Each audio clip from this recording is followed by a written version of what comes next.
best of The Sound Live. And I'm Ted to the dark side today.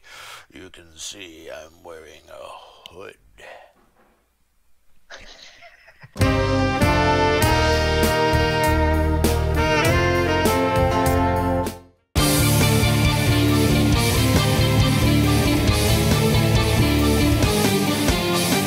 We're going to be going first to introduce my special guest today. We have the one and only, the awesome, the musician, singer, songwriter, guitar player, Kyle Walz. Why don't you give everybody a quick update as to what you're up to these days? Hey, everybody. Yeah, on where I'm at in St. Louis, music is starting to happen again. So I'm getting some live footage. And even though some of that does get on YouTube just a little bit, a lot of it goes on my Patreon. So different clips of songs, doing daily videos on YouTube, playing live music. I'm a teacher. I have 3 days of school left and 3 years until I can retire. So this is a good week.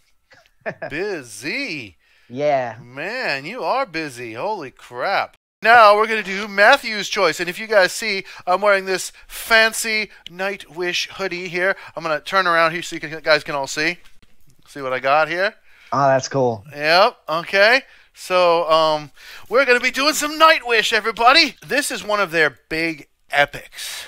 And I've had a bunch of people request this over the whole time that I've been doing Nightwish. And then at the same time, I've also had people kind of like caution me. They're like, don't jump into this one. Do some other stuff first. Like, really like research. Like, the research that I did about this song, the singer Tarja's fans' kind of point of view, which is certainly only part of the story. So, real quick version, Tarja's fans say that this song is about how the composer, Tuomas, was completely smitten with her and, you know, like, eventually had to fire her. They're saying the reason is because he was in love with her and she wouldn't have it and married somebody else or whatever.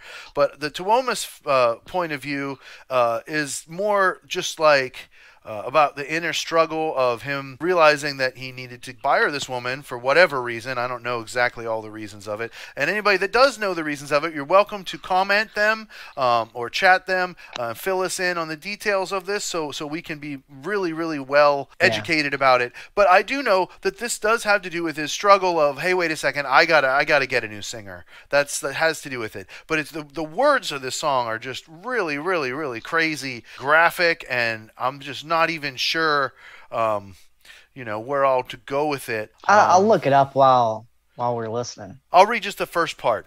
It says, okay. The end. The songwriter's dead. The blade fell upon him, taking him to the white lands of Empathica, of innocence. Empathica. Innocence. So this is some pretty deep stuff, and I'm sure that I only scratched the surface with my explanation of it. Without further ado, music teacher and Kyle Walz first time react to Nightwish, the Poet and the Pendulum. This is live from Wembley Arena 2015. Here we go!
raped again and again and again. I know I will die alone, but loved. You live long enough to hear the sound of guns, long enough to find yourself screaming every night, long enough to see your friends betray you. For years, I've been strapped onto this altar. Now I only have 3 minutes and counting. I just wish the tide would catch me first and give me a death I always longed for.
incredible, That's cool. incredible.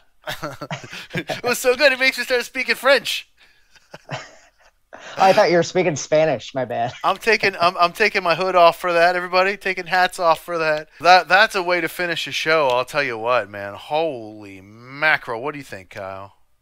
Yeah, we were about halfway through and I forgot to follow along with the lyrics. So then I was looking off to the side trying to get caught up so I could follow the story a little bit. There was one line of the lyrics that I thought was really cool. Near the end of the song, talking about what was it, Thomas being found. The line, Thomas, he was found naked and dead with a smile in his face, a pen, and 1,000 pages of erased text. I thought that really painted a picture pretty well. It reminded me a lot of opera.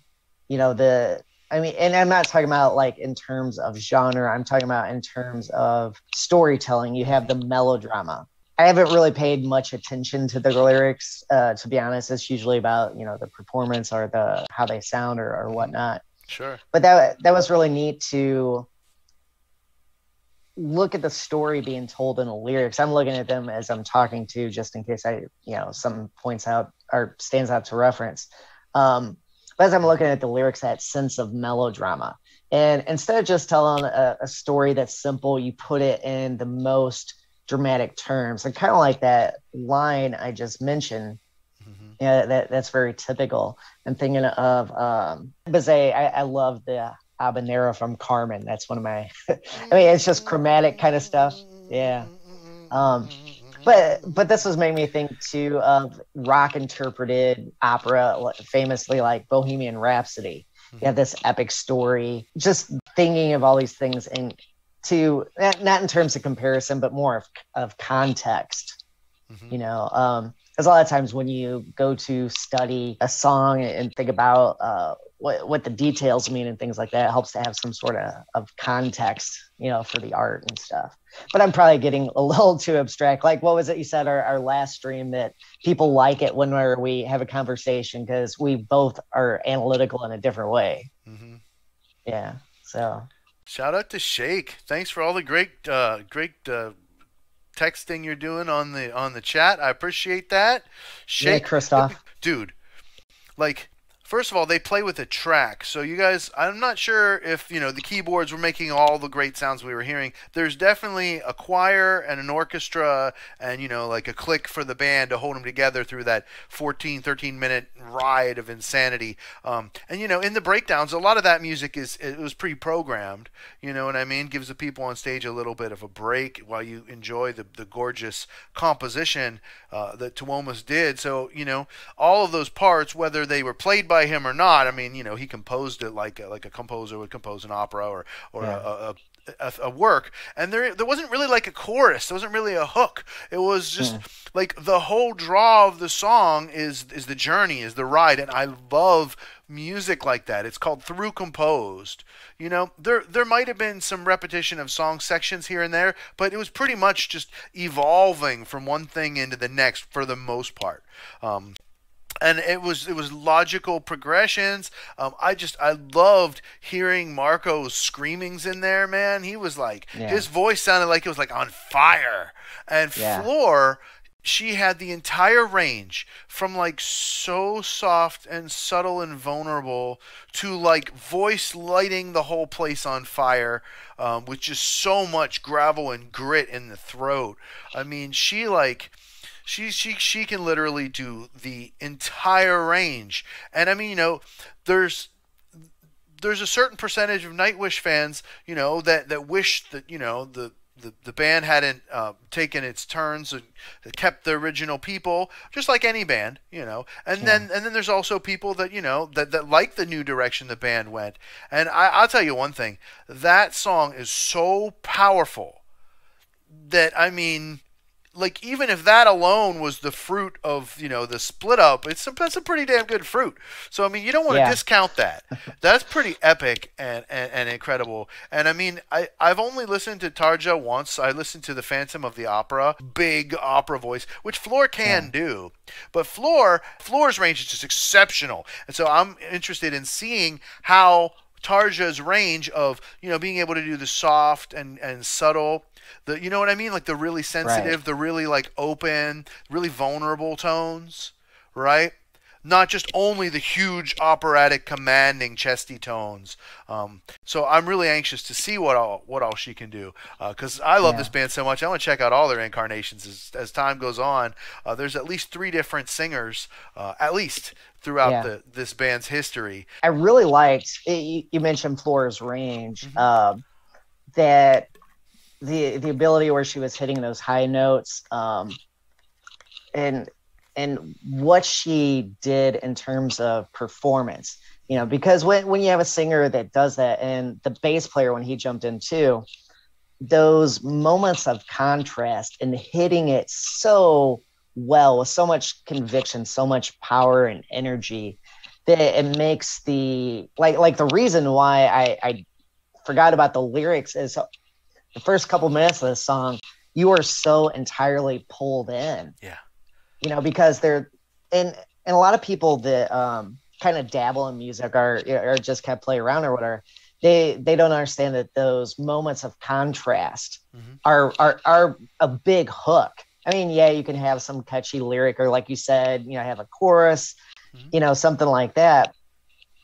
But the other thing you can do is that contrast. And and that's on the part of the composer mainly to devise that on purpose, and they have those high parts, those growly parts, and takes you on that journey, that emotional ride. That makes music so much fun. That's why people love it. It's that catharsis we get from it. Absolutely. And to the point that Shake made about the mix of the John Mayer, I wasn't, or we weren't giving a shout out enough to the crew for, mixing it when being so attentive to who was supposed to be what volume when and where.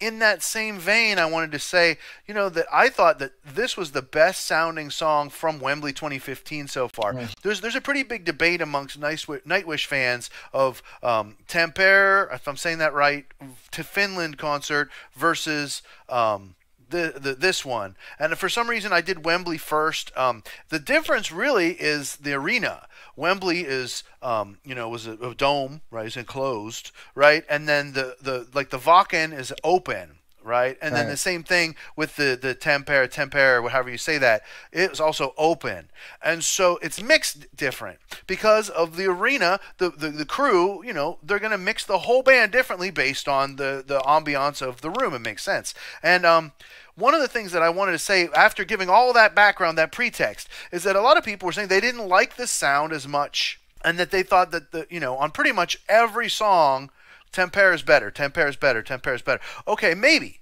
But I heard one striking thing, and it's been the whole way through Wembley, and other people have commented about this, how the bass tone, the bass guitar tone, is different in this concert than than a lot of their concerts. It had more distortion on it. It was a little bit more razor's edge. And on this particular song, that bass guitar drove it so hard. If you took that away in certain sections, literally the whole thing would have fallen apart, because it was just it was so dominant in the mix. It was so punchy. It filled out such a huge percentage of the sound. It was like as big as the whole drum set combined in points. It was huge. And for this song, I don't know. I thought that sounded incredible. So that just makes me even more excited for the other one that everybody says is better. Okay, fine. Please don't comment and say this one sucks. Instead, comment and say, hey, do the other one too, because I think you might like it better. Okay? Yeah. And I'm paying attention to what you guys are saying. I swear, I really am. Please, everybody, make sure that you subscribe to Kyle Walz, the awesome co-host of today. Every Monday, we're here together, 1:30 p.m. Pacific time. Check out his website, kylewalz.com, and on Instagram, it's You can check me out on Patreon, patreon.com/MatthewsMusicLessonStudio, where you can sign up and support the studio directly. You can get additional pull with me. Message me on Patreon, say, hey, please react to this. It'll jump you ahead in line. The line is getting longer and longer. So every dollar you guys give, it really helps. And so that's why I'm going to make sure you get the perk for it. There's all kinds of other perks, too. Go to MatthewsMusicLessonStudio.com in order to get your music lessons. I do singing, I do saxophone, I do ukulele, I do guitar. We can do all kinds of fun stuff, songwriting, whatever you want. MatthewsMusicLessonStudio.com, where you get to record the lessons. And I'll see you guys next time on The Sound Live.